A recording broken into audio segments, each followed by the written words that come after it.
We really need a new tutorial, but what should we do it on? Well, let's just call Tyler. He's always got some good ideas.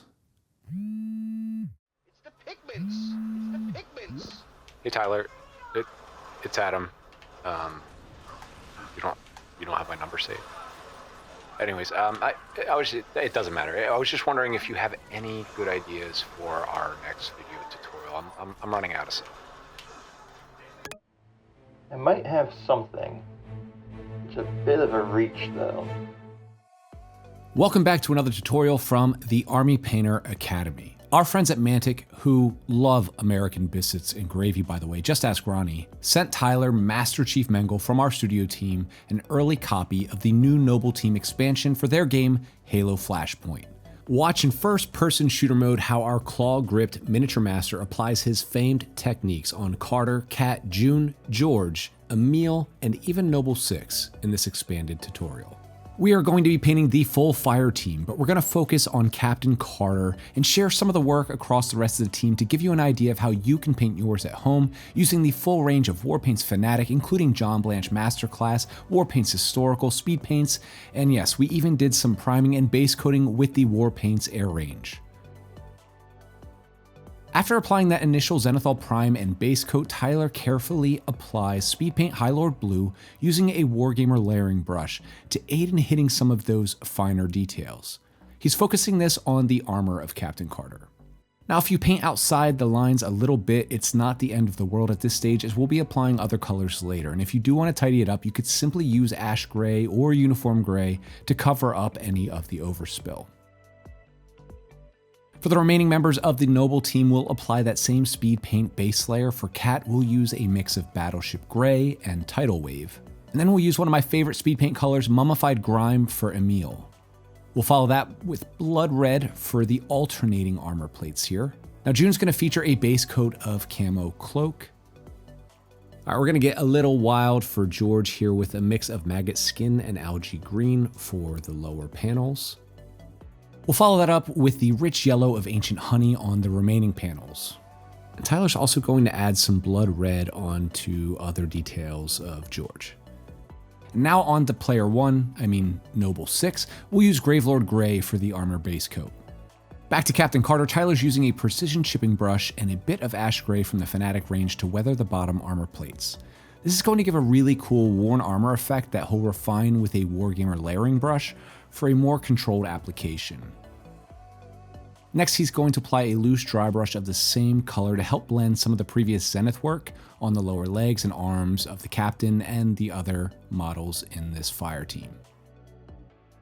Now, the Zenithal Prime layer does a lot of the heavy lifting for the inner armor and mechanical armor bits, so instead of using an opaque black or richer black like Warpaint's Fanatic Matte Black or Grim Black from the Speed Paint range, you can use a more forgiving wash like Dark Tone to add depth, tone, and shadow without having to worry too much about overspill on the previous parts. Now, if you were to ask me, I would recommend applying the dark tone immediately after the primer coat and before the speed paint application. This would help to define the shadows a bit further, but I'm a lazy painter and Tyler isn't, so you at home get the benefit to try both methods yourself. Now, if you'd like to go a tad deeper and darker on these bits, try Speed Paint Gravelord Gray. It's a bit more saturated, but still semi-transparent, as you can see in Tyler's application here. He's going to use this on some other details like pouches, plates, and medals. With all the transparent base coats applied, for many gamers, you'll only need to apply your gold paint to the visor and get the minis on the table. But fit for a massive franchise like Halo, Tyler's going to show off some advanced techniques. Here he's going to apply edge highlights using Royal Blue over Captain Carter's High Lord Blue base coat. He's going to use a little bit of Imperial Navy to tidy up some of the transitions of these highlights. This is one of the more detailed and time-consuming parts of any miniature paint job. Using the right brush can help save a lot of time and grief, which is why Tyler has elected to use the Wargamer Insane Detail brush. This is one of our top-selling brushes. It's great for not only the most insane detailed details like eyes, nodes, and gems, but it's also great with thinned-down paints for the tiniest of highlights. You can find the Insane Detail and the rest of our revised Wargamer brushes featuring the Bionic Bristle technology on our web store or at your friendly local game store today. Using that same insane detail brush, Tyler will use crystal blue to refine the uppermost edge highlights with a focus on the sharpest corners. And we're going to repeat this process across the rest of the team. So I'm going to take a break from talking. You're probably sick of hearing me already. Danny, go ahead and pump up the tunes, and for you at home, take notes of the colors used. They'll be on the screen.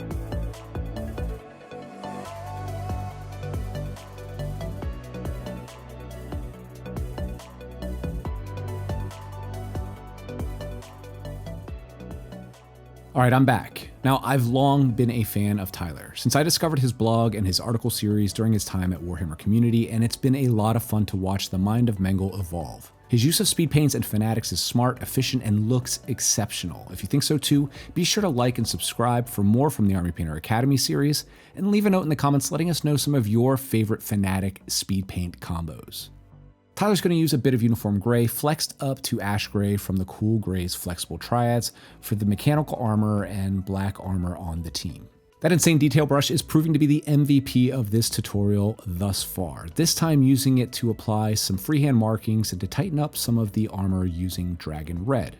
Now, it's been a couple years since we first released the improved Warpaints Fanatic formula, which quickly became the new standard for miniature paints due to their coverage, performance, and ease of use. And you know what? I still get goosebumps when I see traditionally difficult colors like red or yellow apply so smoothly and strongly in one coat. We'll follow it up with a wash using red tone from the Warpaints Fanatic wash range, followed by a highlight of angelic red from the warm red flexible triad. All right, so Tyler is a huge Halo fan, as you could tell from the cold open. And many of you probably are too watching at home. So you can tell he's wanting to put in the extra effort with every miniature, now with more freehand and markings, this time courtesy of Brigade Gray, which will be worked up to a white marking in future steps. Some might say he's a bit of a show-off. So I'm just adding in some chips and scratches. You can also adjust any areas if they're not perfectly straight, but the scratches do a lot of that. But I mean, can you really blame him? It looks sick, Tyler. All right, now using a wide selection of colors from the Speed Paint and Fanatic ranges, Tyler will add more markings before finishing up the yellow on our friend George here.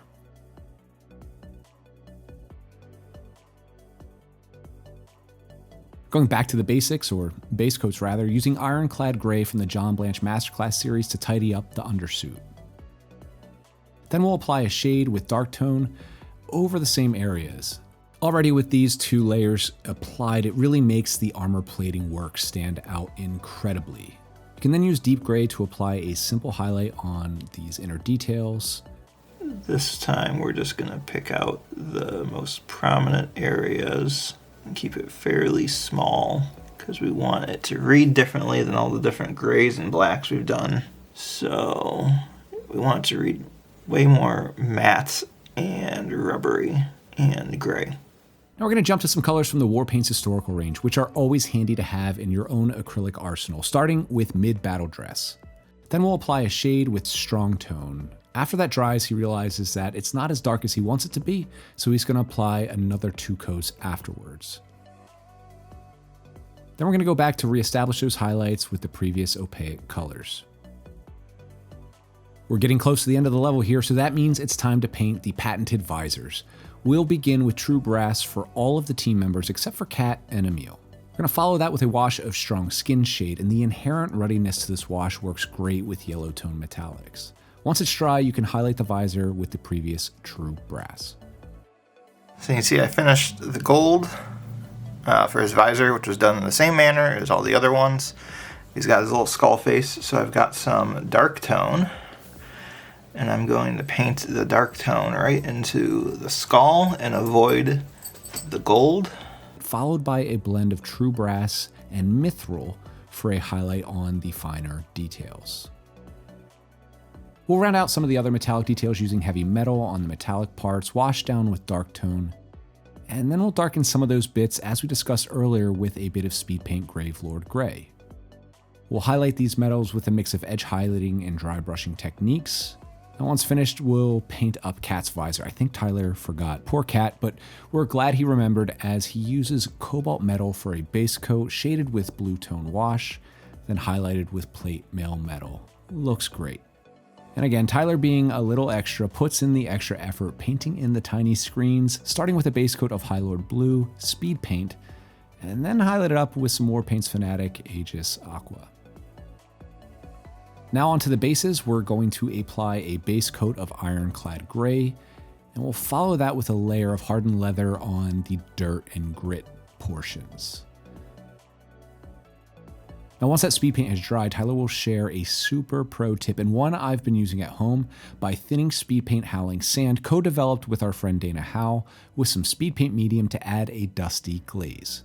The finished result almost looks like you've been using pigment powder and some caustic chemicals to weather your base, but without any of the extra steps or materials. Love it. Go ahead and follow that with a dry brush of Uniform Gray, and then Ancient Stone. And you can grab that chipping brush and texture up the base, and your fire team is ready for the fight. In the great words of Cortana, we all fail, we all make mistakes, it's what makes us human. But with the right tools, techniques, and tutelage, like Tyler provided for you here, you can minimize those mistakes and maximize your results of your painted minis, whether you're putting them on the gaming table or showcase shelf. A special thanks to our sausage gravy loving friends at Mantic for sending over the minis. Be sure to check out Halo Flashpoint at your friendly local game store, and while you're at it, the Army Painter's full range of paints, tools, and accessories designed to make miniature painting fast, easy, and most importantly, fun on your next trip to that store or when you visit us at thearmypainter.com.